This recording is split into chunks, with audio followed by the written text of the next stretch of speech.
Hey, Service Nation, Mike Campion coming to you right now. I'm live. I'm guessing most of you or many of you are listening recorded, but you may notice for those of you on video, I'm not, or even on audio, I don't sound like my regular self. And for those of you video, I'm not my regular spot. So my office is 20 feet that way, which is actually the opposite because I'm pointing on a camera, so everything's reversed. And today I wanted to really kind of spend some time with you and share a story that really transformed my business and helped me get my first seven-figure business, my first seven-figure sale. And I just thought it'd be better. I'm relaxed. I've got my plug. I'm on my laptop. I just wanted to kind of hang out with you guys and do something a little bit fun. So that said, like I mentioned, this is our second ever broadcast. For the next couple days, we are going to cover we have 4 core values: have fun, make money, be real, and help out. We're going to cover one a day. And before you're like, I'm not interested in that, why do I care what this guy believes? I promise we're going to talk about how you can use your values to grow your service business, which is a lot more fun than the nonsense I'm going to talk to. So we're going to tie it all in. So I promise I love, as opposed to kind of telling you guys what to do, be an example of here's how to do it. So today we are going to talk about how to really run your company with your values and how that could be transformational, not just for your company and your profit, but for you personally, how your life can actually be better. In a world where everybody is trying to be politically correct and say the right thing and not get in trouble, your clients, your employees, your universe is desperately thirsty for someone trying to tell them the truth and to be real. We're going to talk about that tomorrow, and have an actual voice. And that's what I really want to free you guys and gals to do in your service business, is have a real voice that people actually care about here.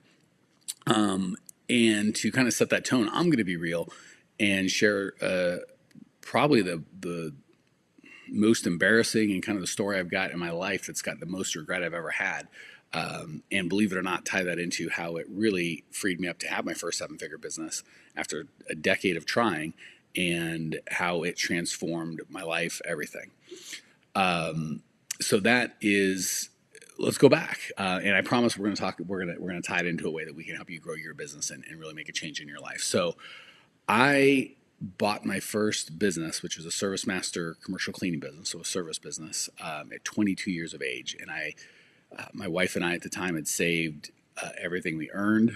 Actually, I think we lived on my paycheck and saved hers. We saved at $10,000, which I thought was just all the money in the world. And I spent the majority of my 20s just focusing completely on my business, and really not giving my family the attention they deserved. When I was up, I would either be at work or thinking about work, in the shower, on vacation, no matter where I went. I had no education, right? When we started that thing, we bought that first business, I gave everything I had and borrowed a bunch more money than I'd ever seen to have it be successful. So I had no education. I didn't know any rich people. I didn't know a successful business owner. I didn't have any of that crap. So I thought I had to fake it, right? And be super professional to, like, I don't say trick people, but, I didn't want people to know it's just and again, you won't see it now with my 46-year-old face, but back in the day I had a baby face. So my 22-year-old face looked like I was 12.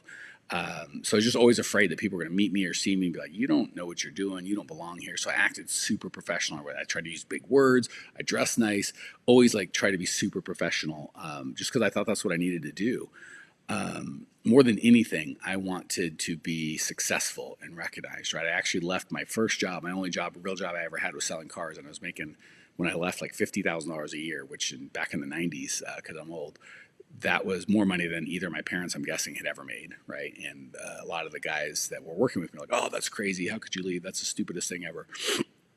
But I did. So I kind of had a chip on my shoulder and something to prove around, I'm not insane. This can work, right? All my friends, actually, when I got my car business job selling cars, they're like, what do you make if you don't sell anything? Like, I'm like, nothing. We get paid on commission. And they thought that was crazy. And then when I started doing well, all my old friends were like, wow, how'd you do that? And then my new friends at the car dealership were like, you can't leave this job. It's the best job ever. You'll never get anything better. So I really had a chip on my shoulder to prove that I knew what I was doing. I'd be successful and kind of recognized in the world, right? And I wanted my family to be proud of me. I wanted to provide for them really, really well. I was proud that when we had our son Caleb, who's now grown, that my wife didn't have to work. She could stay home. And I tried the route. I went deep into the route of working harder, reading books, trying to reorganize everything, trying to be more efficient, effective, growing as a manager, all that sort of stuff. And it was super frustrating because I never knew what to focus on. And it was always on a good day, 2 steps forward, 1 step back. And, on a bad month or quarter, it might be 2 steps back and 1 step forward, right? So all of that came to a head about 8 years into my marriage, where working so hard on that business brought some success. That first business I bought, all my employees quit on the first day. A different story for a different day, but I started effectively from 0 employees, right? Because they all quit. And I think we sold it 2.5 years later with like 30 employees, give or take. It was a cleaning company, so the number of employees kind of went up and down based on days. These service company owners know what I'm talking about. And then I bought another company. So all that hard work had brought some success, but honestly, I had not focused what was important on my wife and my son. And I spent time with my son, but my wife not as much, right? And without my wife left after 8 years of just me not being a great husband and being, kind of really focused on the business. And honestly, without my family, I realized all the stuff I'd worked for was completely worthless without my family, right? All the money and the success was in context of having them or serving them or being able to provide for them. And it was crazy because the very thing that I thought was making me successful, pretending to be super professional, working crazy hours, actually killed my family, my personal life, and ironically, my business, right? If any of you guys have ever gone through a divorce, I would highly recommend not take a pass on that. But for me and for most of the people I know, it's devastating on any business that you build. So the whole 10 years, I kind of didn't spend the time and focus that my family deserved. And I lost my family. You go, well, at least you were rich and had your business, right? Like, nope, that went too. So everything kind of went. The very thing I thought was making me successful is hyper focus and professionalism, working really hard, is what killed me. The problem was, as everything came crashing down around me, my desire to make money went from, boy, I sure would like to, or I enjoy this, or I want to make money, this is my passion, to a must, right? When I got divorced, we had just bought a company and it was struggling, and again, divorce is super expensive, and your heart's not in the business. So I was in a bad spot financially. And honestly, when I had financial commitments for child support, alimony, and all that sort of stuff, that if I didn't work and make some money, I'd go to jail, right? Like, there were some severe consequences. I didn't have to be wildly successful. I think I did the math. I had to make like 75 grand a year to live at the poverty line myself and just pay my child support and alimony and all the crap I owed my ex-wife. So tough spot, right? I came face to face with the reality for the first time. I really had to make money. And for the first time, I was only interested in working, right? So my whole life, I'd had this, all I want to do all day, every day is to work. And I wouldn't say I didn't need the money, but, we were young and, used to being poor. So it didn't make a big difference. Now, the first time I actually needed the money, I didn't want to work. But I had to, right? I had these court-ordered obligations. I had to, still take care of my ex-wife and my son. So I did the only thing I knew how to do, and I went to work. But the problem is I didn't have that energy or passion or ability to work obsessively or put on the mask, right, and fake being super professional and trying to be like that guy, right? So it wasn't like I negotiated or made a deal. I just couldn't. I had to work. I would have stayed at home and curled up in a ball if I could. Thank God I couldn't, right? It's better for me that I got out and work, but I just couldn't be that fake guy. So I found I had so much heavy stuff going on in my personal life because the divorce took like a year, and we have our son, and it was the worst part of my life. Again, I can't emphasize this enough. If any of you guys or gals are married and considering divorce, if there's there's always another option, and I would seek that option. I just can't recommend that enough. So I had to take work as a pressure release, right? My whole life was such a mess. I had to kind of have work as a safe spot and a fun spot. So we had fun, believe it or not. It sounds weird, but I had to. I couldn't just fake it and be this professional anymore. We just had fun at work, and it's like, if I'm going to be here, I can't be fake Mike. I got to be real Mike. And I always would wear slacks and like a button-up shirt and blah, blah, blah. It's so funny being 46. This is back when I was probably 26 or 30. I can't even picture myself like that. And now it's, wearing a t-shirt. You can't see, but you can take my word. I'm wearing basketball shorts. Just be glad I'm wearing pants at all. So we started dressing differently. We designed the office. We painted every east wall or west wall, I forget, red, and we had these cool floors that were just fun. We bought foosball tables. We started having parties. We acted ridiculous with our customers. Just dropped the mask because I just couldn't do it. And the funny thing is, here's the magic for those of you guys and gals wanting to grow your business. I thought clearly they're going to figure it out. And, these are real business people. And we were doing construction projects for like city managers and construction companies and architects and like, very serious type folks. And I was like, they're going to figure it out. They're not going to be down with this thing at all. And, 90% of them, I'm sure, are going to make fun of me and leave. But I've done enough good work around for the last, 5 or 10 years, maybe 10% will stick with me. And even with the silliness, they'll still know that I can actually do a good job and tolerate it. And believe it or not, the reverse happened. 90% of the people didn't just stick with me, they were in. They were all in. For the first time in my business for years, I went from being a commodity of I do this service for money and they get bids and all that stuff to holy crap, they just loved what we did, the culture that we built, and they chose us when possible, even if we cost more. So I thought being real and having fun and kind of just not faking it anymore would just crush my business, but I was hoping that 10% of my income could help me, or customers would help me pay my bills I had.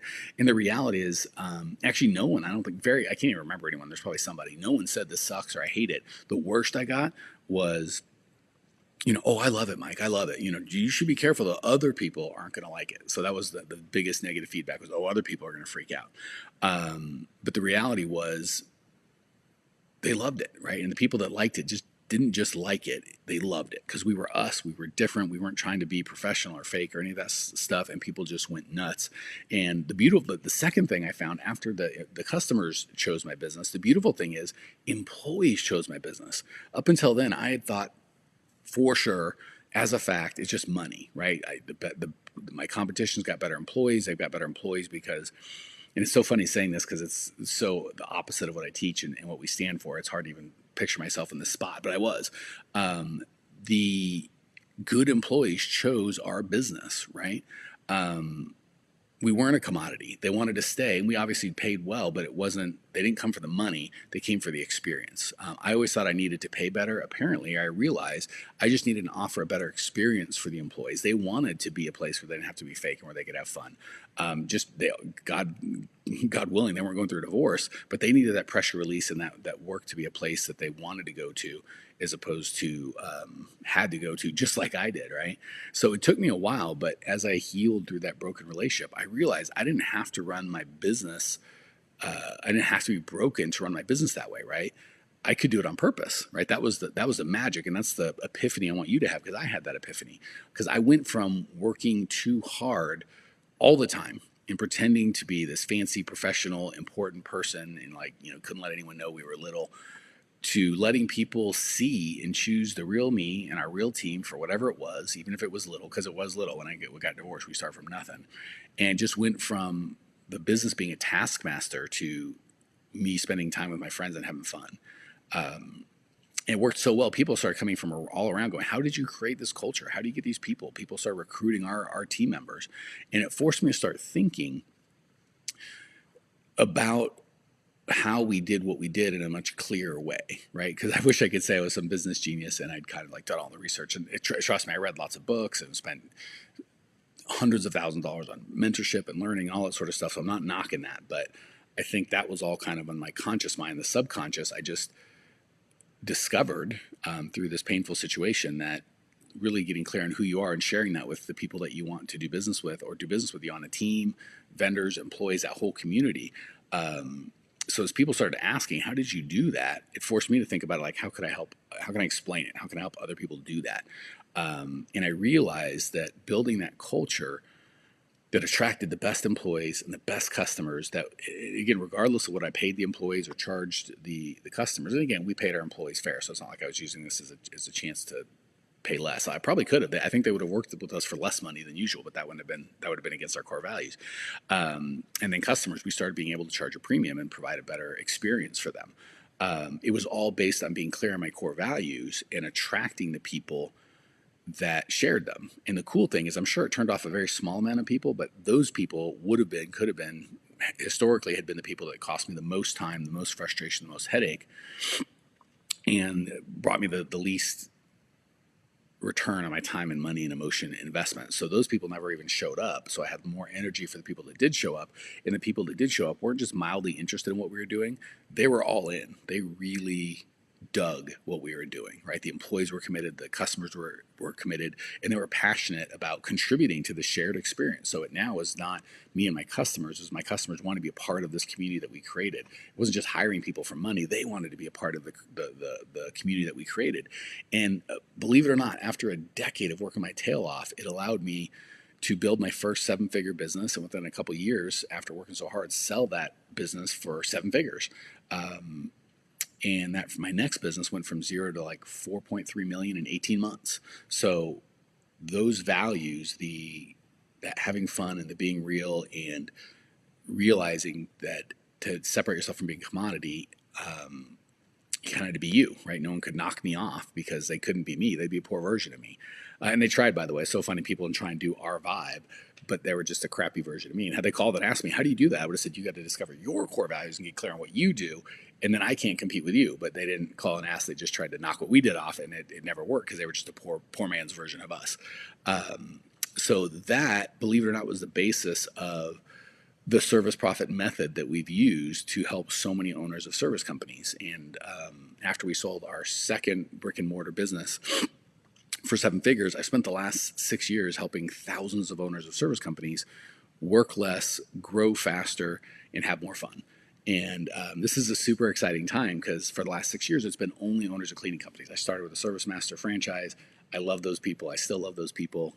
Shout out to Grow My Cleaning Company, growmycleaningcompany.com. Go check it out if you're an owner of a cleaning company. But we've now been helping people for so long and helping so much transformation with less work and more money. We wanted to do it. We wanted to open up to all of service companies. So if you have a service business where you go out and perform a service on site for somebody at their home or their business, the concepts and processes that I discovered during this that have worked for hundreds or thousands or probably tens of thousands of owners of cleaning companies work for all of service companies. So we can't wait to do that. So not only the beautiful thing, this is really what I want y'all to get, is not only did I achieve my financial goals, like finally, by the way, I got remarried 10 years ago to a lovely, amazing woman, Natalie. And if you see her, you'll go, holy crap, that dude knows how to sell, or he's got a bunch of money, or what's going on there. But remarried to an amazing wife. We absolutely have plenty of time for her. My priorities are correct. So not only did we meet our financial goals, which are nice, and I love it, but I became someone who could give more, first to my family and then to you guys as a community. And that's what I'm so excited about this journey that we're on. So that's why I'm doing what I'm doing. We are just starting right now. At this point, we are just trying to give lots of value to the community, which is what we teach. I have nothing for sale at this moment, right? At some point, you're listening to a recording. We'll probably find some way to serve you guys at a much deeper level, which obviously will require some sort of investment. But as of now, we're just building a community, adding value. And if this kind of story and what we are behind, and again, not that this exact story happened to you, but if you're like, yes, I am in a business where maybe I am working too hard or not having enough fun or banging up against a wall, and with the things I'm doing that got me to this level aren't going to get me to the next level. Holy crap, I'd like some help and some systems and some processes. That is what we are set out to do. If you go to growmyservicecompany.com, you can just sign up to get free alerts. I think my book's going to be coming out soon. I think we're going to do that free plus shipping. We're getting our Facebook group together. There's a bunch of other free, we got the YouTube channel, the everything. There's all sorts of cool stuff that we're doing. We're probably going to be doing events. Just go to growmyservicecompany.com. You can put your name in. And again, we don't have anything for sale at this point, but we can just all the cool stuff that are coming out to give you service and be a part of this community. Go do that. Also, if you are, the beautiful thing I love about the service company is most people know somebody, right? So if you are a landscaper, you probably know. Oh, Lindsay put the thing in there. Thank you very much. Oh, and by the way, just to start, I don't know how long I'm going to do this, but as of now, I'm giving out my email address, mike@growmyservicecompany.com. Email me. If you share your story, right? If my story kind of did resonate with you, and you're like, I want that, I want your help, or I just want to share with somebody, or I need some help, whatever you've got, suggestions or feedback or your story or what's going on with you, email me, mike@growmyservicecompany.com. Give me a heads up. Let me know what's going on. If you know someone's should be a good guest for the show, let us know. We're going to go 5 days a week for at least a month, and we'll see. Maybe we'll do it for a year. So yeah, those are the 2 ways you can get a hold of me. But If you are digging this, you're like, yes, this is the kind of community I need. Share with other owners of service companies, landscape, HVAC, electrical electrical, pool service, cleaning, snow removal, chimney sweeps, anyone that goes on site to help somebody, plumbing. That's the community that we want to build and serve, and we're going to do something awesome. So let me know if this is something you dig. If it's not, I guess you could let me know. It'd probably just hurt my feelings. So anyway, guys, gals, I just want to share that story. If you are an owner of a service company and you would like to have more fun in your life, more focus, less work, and really get unstuck and take your company to the next level without taking your work level, life to the next level, right? Getting some of your life back. This is a community for you. We exist to do that. I can't wait to serve you. I can't wait to meet you. Talk soon.